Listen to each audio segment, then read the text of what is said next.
Hello बच्चों, तो welcome to a class of business studies. Chapter 2 आज हम लोग पढ़ने जा रहे हैं। चैप्टर 2 में बहुत सारे टॉपिक्स थे, जैसे chapter 2 basically deals with forms of business organisation. तो इसमें हम लोगों ने sole proprietorship, Hindu undivided family, cooperative society, partnership, ये हम लोगों ने कंप्लीट कर लिया है। तो इसके हमारे सेपरेट वीडियोस भी हैं, उसको भी आप पढ़ सकते हैं। तो आज जो हम लोग पढ़ने जा रहे हैं वो है कंपनी और जॉइंट स्टॉक कंपनी। ये इस चैप्टर का लास्ट टॉपिक है, तो बड़े ध्यान से सुनिएगा। हमें इसको एक्सप्लेन किया गया है, डिस्कस किया गया है। So I hope you will enjoy it and welcome to bright mind Gurukul. Video अच्छा लगे तो जरूर लाइक कीजिएगा, और अगर आप लोगों को कोई डाउट्स वगैरह होगा तो आप कमेंट सेक्शन में जरूर लिखिएगा। ठीक है।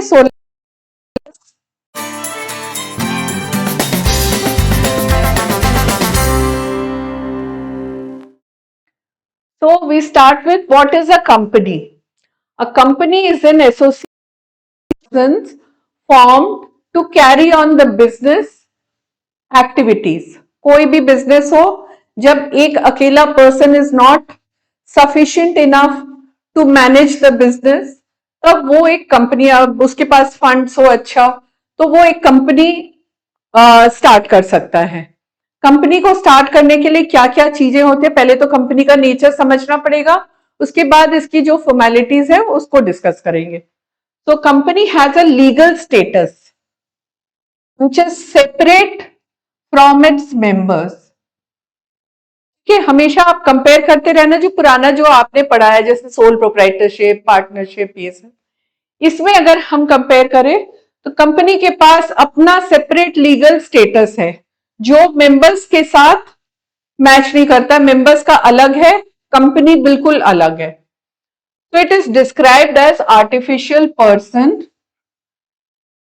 जो that can own a property. Property company के नाम से हो सकता है।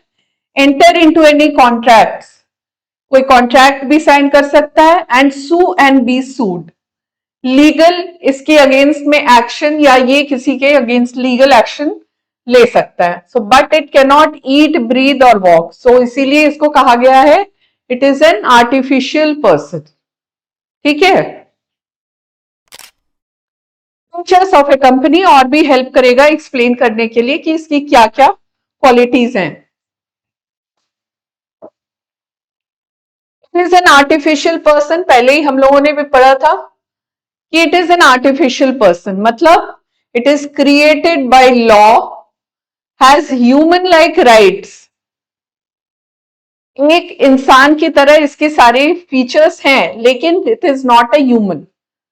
So it is an artificial person created by law. It can own property, it can sue and be sued. लेकिन इसका कोई physical existence नहीं है। That's why it is called an artificial person. ठीक है। Second है separate legal entity. Company has its own legal entity separate from owners. जो owners होते हैं, कंपनी के ओनर्स कौन होते हैं? कंपनी के ओनर्स शेयर होल्डर्स होते हैं। जो शेयर होल्डर्स हैं उनके पास शेयर्स होता है कंपनी का, और उनको हम ओनर्स कहते हैं। ठीक है। They are the main owners. तो वो कंपनी अलग है और ओनर्स अलग है। ठीक है। Its assets and liabilities are distinct from the members. Members का एसेट अलग है, मेंबर्स का अपना हो गया। कंपनी का अलग अपना एसेट्स और लायबिलिटीज है। तो कंपनी अगर कोई लोन ले रही है, so the company will be responsible to repay it, right? Now the third one, formation. Formation क्या है? It requires registration under Companies Act 2013. ये कंपनी गवर्नड होती है कंपनीज एक्ट 2013 से। अंडर दिस एक्ट कंपनी को अपना अलग से रजिस्ट्रेशन करवाना पड़ता है, इनकॉर्पोरेशन करवाना पड़ता है। इनकॉर्पोरेशन मतलब जब स्टार्ट होता है तो कंपनी का अपना एक नाम होगा, उसके अंडर उसको पूरा रजिस्ट्रेशन करवाना पड़ेगा, that is done under the ministry of corporate affairs. उसमें रजिस्ट्रार ऑफ कंपनीज जो होती हैं उनके रजिस्टर में इसका नाम चढ़ता है। तो इसके लिए बहुत सारी कंप्लायंसेस करनी होती है, it's a lengthy and expensive process. उसमें बहुत सारे डॉक्यूमेंटेशन होते हैं और लीगल कंप्लायंसेस होते हैं, ठीक है। और प्लस हर साल आपको ये लीगल कंप्लायंसेस कुछ कुछ होते हैं जो आपको फॉलो करना होता है, ठीक है। As per the MCA, registrar of companies ये रूल्स निकालती है, जिसके अंदर कंपनीज को ये सारा फॉलो करना पड़ता है। Then perpetual succession, this means that company continues to exist. अगर ओनर जो शेयर होल्डर है उसकी डेथ हो जाती है या छोड़ के चला जाता है या शेयर सेल कर देता है या बैंकरप्ट हो गया या कुछ भी पर्सनली वो, तो कंपनी पर कुछ कोई असर नहीं आता है, कंपनी अपना अलग है, अलग लीगल एग्जिस्टेंस, ठीक है। और अगर कंपनी को कभी बंद होना होगा तो उसी तरह से जैसे उसकी इनकॉर्पोरेशन हुई है उसी तरह का एक प्रोसीजर होता है जिसमें वाइंडिंग अप होता है, कंपनी को कंपनी अपना एंड कर सकती है, मतलब वो बंद कर सकती है अपना, ठीक है। कंट्रोल क्या है? It is controlled by board of directors. Company का ऑपरेशंस जो होता है वो बोर्ड ऑफ डायरेक्टर्स चलाती है, एक्चुअली मैनेजमेंट जो हो रहा है वो बोर्ड ऑफ डायरेक्टर्स करता है। अब बोर्ड ऑफ डायरेक्टर्स कौन होते हैं? Board of directors are those persons who are elected by the owners, that is the share holders. Meeting होती है, उसमें बोर्ड ऑफ डायरेक्टर्स सिलेक्ट होते हैं, उसके बाद फिर वो एक बोर्ड बनता है जिसमें जो मेंबर्स होते हैं वो डिसाइड करते हैं कि कंपनी के day to day working and all decision making they are going to be done by the board of directors, ठीक है। एंड शेयर होल्डर्स, जरूरी नहीं है कि share holders they are not involve in the management of the business. और क्या क्या है फीचर्स में? Limited liability. शेयर होल्डर्स जो होते हैं सिर्फ एक तो नहीं होते, बहुत सारे शेयर होल्डर्स होते हैं।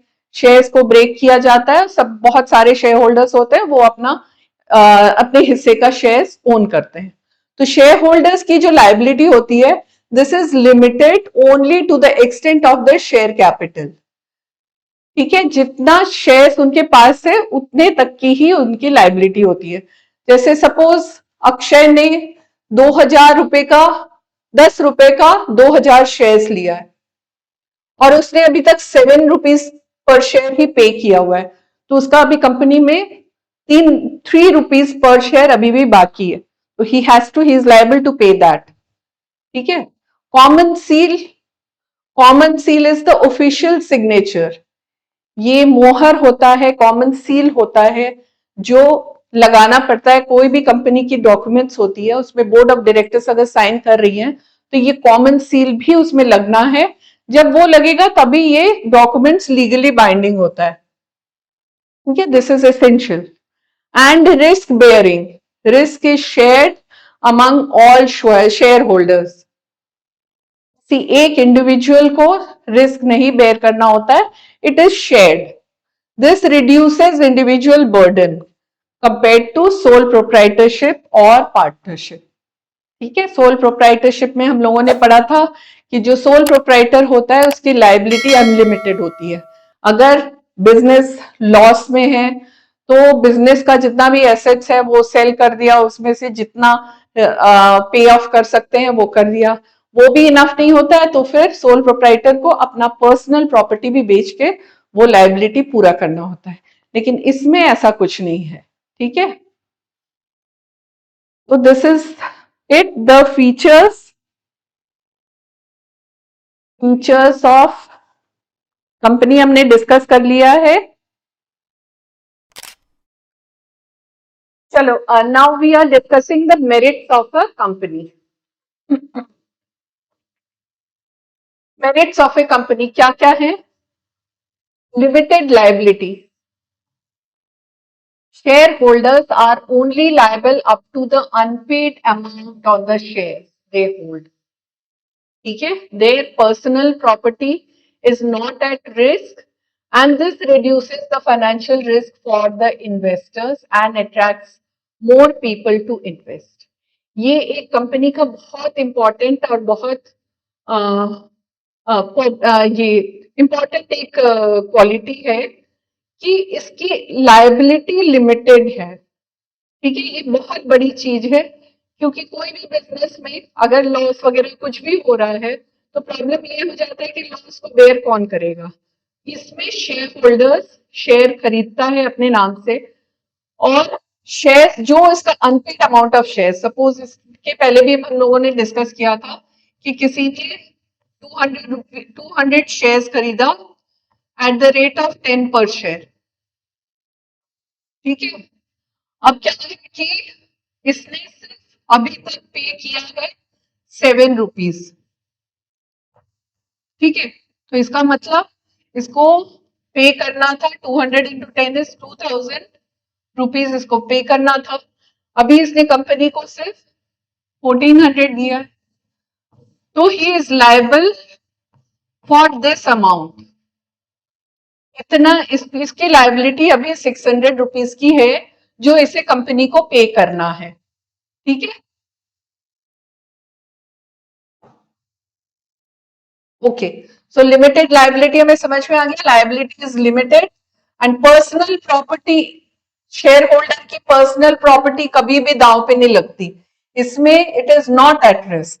एंड दिस रिड्यूसेस, इससे क्या हो जाता है कि इन्वेस्टर्स जो इन्वेस्ट करते हैं मनी, जो शेयर होल्डर्स शेयर खरीदते हैं, उनको एक सिक्योरिटी रहता है कि उनको उतना ही लायबिलिटी शेयर करना है, उतना ही रिस्क लेना है जितना उसने शेयर्स अपना लिया है। ठीक है, transfer of interest, this is also very important. Shares in public company, अभी आगे हम लोग पढ़ेंगे कंपनीज कितनी टाइप्स की होती हैं। कंपनीज होती हैं private company and public companies. तो जैसे नाम है प्राइवेट कंपनीज, इसमें शेयर्स ट्रांसफर नहीं होता है। ठीक है, लेकिन पब्लिक लिमिटेड जो कंपनीज होती हैं उसके shares can be easily bought और sold in the stock market. जो आपने देखा है स्टॉक एक्सचेंज में, स्टॉक मार्केट, बहुत सारे शेयर्स परचेज और सेल होता है, वो वही सारी कंपनीज होती हैं जो पब्लिक लिमिटेड कंपनीज होती हैं और जिनका स्टॉक एक्सचेंज में रजिस्ट्रेशन होता है। ठीक है, तो पब्लिक लिमिटेड कंपनीज होती हैं जिसके shares can be easily bought और sold. This provides liquidity, easy to convert shares. तो कभी भी जैसे मेरे पास किसी कंपनी का शेयर्स हुआ, अब मुझे इसको बेचने का मन है, कुछ साल हमने इसको रखा, फिर उसके बाद मुझे लगा कि अब मुझे रखना नहीं है, तो मैं कभी भी इस शेयर को सेल कर सकती हूँ। ठीक है, सो दिस इज लिक्विडिटी हो गया। Investors can exit any time without affecting company's existence. तो मेरे शेयर को सेल करने से मैंने किसी थर्ड पर्सन को सेल कर दिया, इससे कंपनी का कोई भी इफेक्ट नहीं होता है। ठीक है, ये आप कर सकते हैं। तो इसमें होता है कि transfer of interest can be easily done.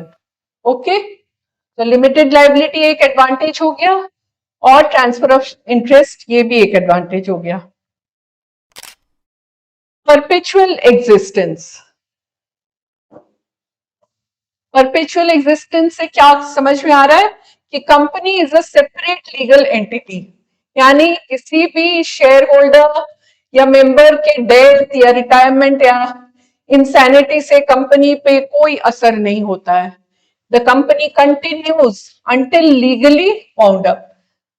हम लोगों ने अभी डिस्कस किया था, जब फीचर्स हम लोग पढ़ रहे थे तब हमने पढ़ा था कि कंपनी बंद हो सकती है जब उसकी वाइंडिंग अप प्रोसीडिंग्स होगी, वो भी कंपनीज एक्ट के तहत। जिस तरह से रजिस्ट्रेशन हुआ है उसी तरह से काफी लंबा प्रोसेस होता है, उसमें इसकी वाइंडिंग अप प्रोसेस प्रोसीडिंग्स होती हैं। ठीक है, उसके अलावा कंपनी बंद नहीं हो सकता है। स्कोप फॉर एक्सपेंशन, ये क्या है? Companies can raise large amounts of capital. कैसे? By issuing shares to the public, taking loans from banks and institutions.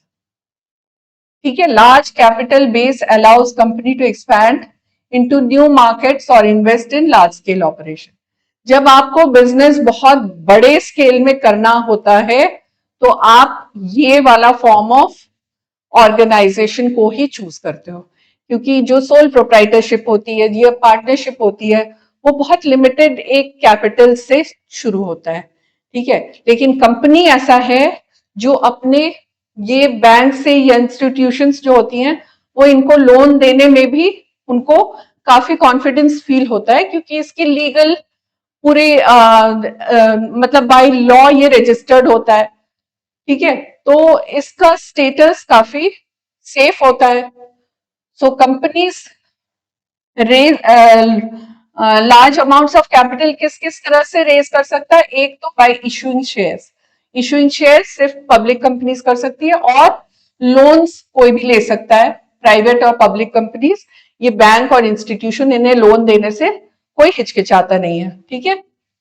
तो नाउ प्रोफेशनल मैनेजमेंट, ये इसका मतलब क्या होता है? Professional management, companies can afford to hire experts and professionals by paying higher salary.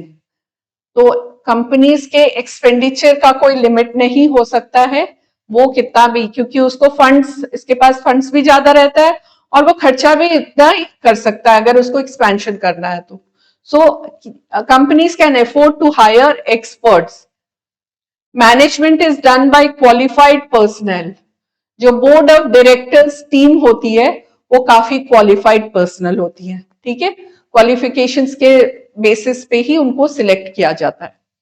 Division of work, ये भी होता है, आपने देखा है कंपनीज में हर डिपार्टमेंट अलग रहता है, फाइनेंस अलग रहता है, एचआर डिपार्टमेंट अलग रहता है, सेल्स डिपार्टमेंट अलग रहता है, मार्केटिंग अलग रहता है। तो हर चीज में एक्सपर्ट भी रहता है जो वो काम को सुपरवाइज करता है।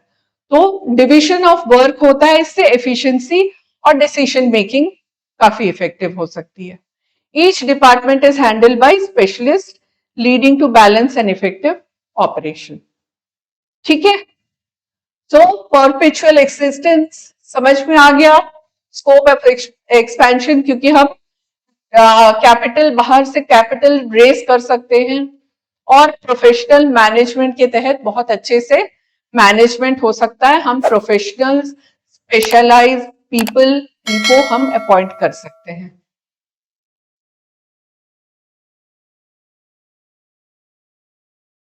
ठीक है। Now coming to limitations of a stock, joint stock company, ठीक है। कंपनीज का अभी तक हमने फीचर्स पढ़ लिया, एडवांटेजेस पढ़ लिए, अब हम लिमिटेशंस के को देखेंगे, ठीक है, क्योंकि कुछ लिमिटेशंस भी होंगी, सिर्फ बेनिफिट्स तो नहीं हो सकता है।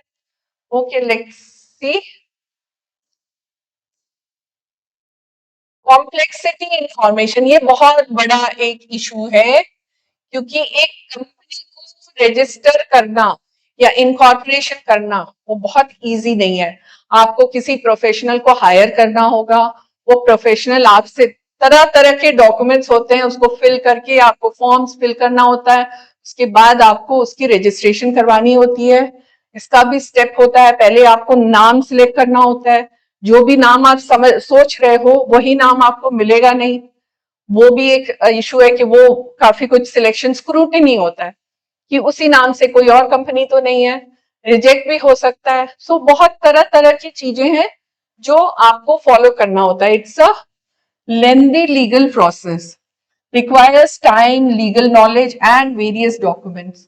यानी इसमें टाइम भी लगेगा, ऐसा नहीं कि आज मैंने रजिस्ट्रेशन के लिए फॉर्म वगैरह भर दिया तो कल या परसों में हमको आ जाएगा, वो भी नहीं है, आपको एटलीस्ट 15 to 20 डेज लगेगा ही। More complex than sole proprietorship और पार्टनरशिप। सेकेंड है लैक ऑफ सीक्रेसी। ये क्यों कहा गया है? Public companies must disclose detailed information to the registrar of companies. These details are available to the public, makes it hard to maintain confidentiality. जो companies है वो रजिस्टर्ड होती हैं आरओसी में, रजिस्ट्रार ऑफ कंपनीज। तो इसमें तरीका है कि इसमें कोई भी आपके डॉक्यूमेंट्स को देख सकता है, और बहुत सारी रिक्वायरमेंट्स भी होती है कि एक लिमिट के बाद जो बड़ी कंपनीज होती हैं उनको अपना अकाउंट्स पब्लिश करना होता है। तो कोई भी उसको चेक कर सकता है कि हाँ स्टेटस क्या है कंपनी का। सो सीक्रेसी थोड़ी कम होती है। These are available to the public, confidentiality भी। Okay, now impersonal work environment. Impersonal work environment क्या होता है? Separation of ownership and management. हम लोगों ने डिस्कस अभी किया था फीचर्स के समय कि जो ओनर्स होते हैं, जो शेयर होल्डर्स, वो जरूरी नहीं कि वही बोर्ड ऑफ डायरेक्टर्स भी होते हैं। बोर्ड ऑफ डायरेक्टर्स बिल्कुल डिफरेंट ग्रुप ऑफ पीपल होते हैं और शेयर होल्डर्स अलग होते हैं। शेयर होल्डर्स ही सिलेक्ट करते हैं डायरेक्टर्स को, ठीक है। तो ओनरशिप मतलब शेयर होल्डर, और मैनेजमेंट कौन चलाता है? वो बोर्ड ऑफ डायरेक्टर्स। ये दोनों डिफरेंट होते हैं। तो जब ओनरशिप होती है तो एक पर्सनल, एक रिलेशनशिप होता है किसी चीज के साथ। तो अगर आप ओनर हैं तो आप कोशिश करेंगे हर छोटी से छोटी चीजों को बचाना, सेव करना, उसके पीछे आप अपना सारा कुछ लगा के आप उसको चलाने की कोशिश करोगे। यहाँ पे ये दोनों डिफरेंट है, तो वो सेपरेशन से थोड़ा लेस पर्सनल एक इन्वॉल्वमेंट होता है, क्योंकि ये समझता है कि मैं तो सैलरीड एम्प्लॉय हूं, मैं तो एम्प्लॉय हूं यहाँ पे कंपनी में, तो मैं उतना ही काम करूंगा जितना मुझसे कहा जा रहा है, ठीक है। फिर large size creates a communication gap between owners and employees. ये भी बहुत होता है कि एम्प्लॉयज को पता ही नहीं चलता है कि कौन हमारे ओनर है, उनसे मुलाकात भी नहीं होती है, उनसे कोई इंटरेक्शन भी नहीं होता है, ठीक। So impersonal work environment. Numerous regulations. Companies face many legal requirements. क्या होता है? ऑडिट कराना ही पड़ता है, filing reports, SEBI rules etcetera. बहुत सारे कंप्लायंसेस होते हैं जो कंपनी को फॉलो करना होता है, हर साल उसको ये कंप्लायंसेस को करना होता है। Increases workload, reduces flexibility and consumes time and money, ठीक है। सो वर्कलोड बहुत ज्यादा हो जाता है और बहुत टाइम भी लगता है, आपको अकाउंट्स मेंटेन करना ही होगा, आपको अपने सारे डिपार्टमेंट्स का पूरा सुपरविजन देखना भी पड़ेगा, कौन किस डिपार्टमेंट में आपको ज्यादा अटेंशन की जरूरत है। So it requires a lot of time and money. Delay in decision making क्या हो जाएगा? Decision making passes through many level. पहले बोर्ड डिसाइड करेगा, फिर उसको डिस्कस करेगा top, middle and lower levels of management के साथ।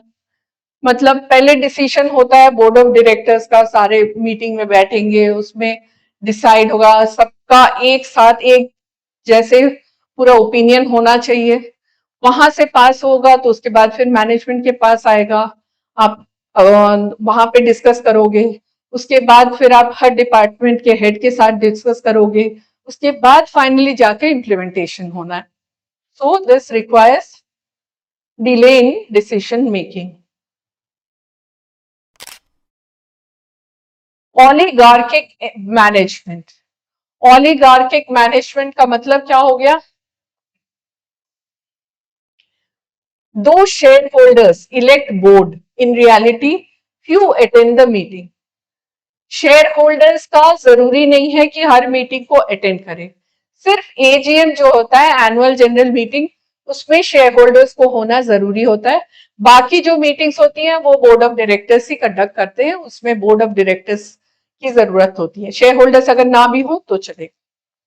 So real power lies with the board of directors, may lead to misuse of power against the interest of shareholders, और shareholders cannot attend meetings, तो उसको dissatisfaction हो सकता है, वो अपने शेयर्स को सेल करके एग्जिट भी कर सकता है। तो ये सारी प्रॉब्लम हो सकती है, इसी को हम कहते हैं ओलिगार्किक मैनेजमेंट, ठीक है। सो ओनर मीटिंग सारे अटेंड करने की उसको जरूरत नहीं होती है, board of directors he basically उन्हीं के पास रियल पावर होता है, ठीक है। Conflict in interest. अब डिफरेंट स्टेक होल्डर्स जो होते हैं, जो एम्प्लॉयज हो गए, कंज्यूमर्स हो गए, शेयर होल्डर्स हो गए, they have different expectation. Balancing all interest can be challenging, may lead to dissatisfaction.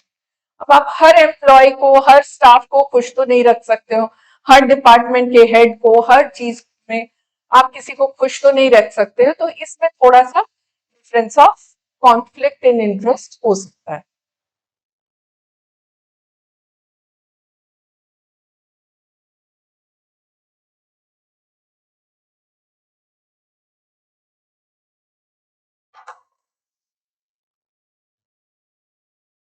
सो हम लोगों ने क्या क्या पढ़ लिया अभी? हम लोगों ने पढ़ लिया जॉइंट स्टॉक कंपनीज और कंपनीज जो आप कह सकते हो, उसमें हमने फीचर्स पढ़ लिए। फीचर्स भी हम लोगों ने देखा, artificial person, separate legal entity, formation, perpetual succession, control, ठीक है, limited liability, common seal, risk bearing. Advantages भी मिलता जुलता ही है, मेरिट्स जो हैं वो है limited liability, transfer of interest, perpetual existence, scope for expansion, professional management, limitations भी हम लोगों ने साथ साथ पढ़ लिया, complexity information, lack of secrecy, impersonal work environment, numerous regulations है जो follow करने होते हैं, delay in decision making, oligarchic management and conflict in interest. हम लोगों ने काफी कुछ कवर कर लिया, अब बाकी रह गया हमारा टाइप्स ऑफ कंपनीज, ठीक है, इसको हम अगले लेक्चर में लेंगे। अभी तक आपने जो पढ़ा है उसको आप ध्यान से इसको समझ लीजिए। इसमें कोई डाउट होगा तो आप जरूर मुझे कमेंट सेक्शन में लिखिएगा, मुझे व्हाट्सएप भी कर सकते हैं, हम आपके डाउट्स को तुरंत सॉल्व करने की कोशिश करेंगे। So for today, I think we end this class and we'll take up types of companies in our next lecture. Okay, thank you students.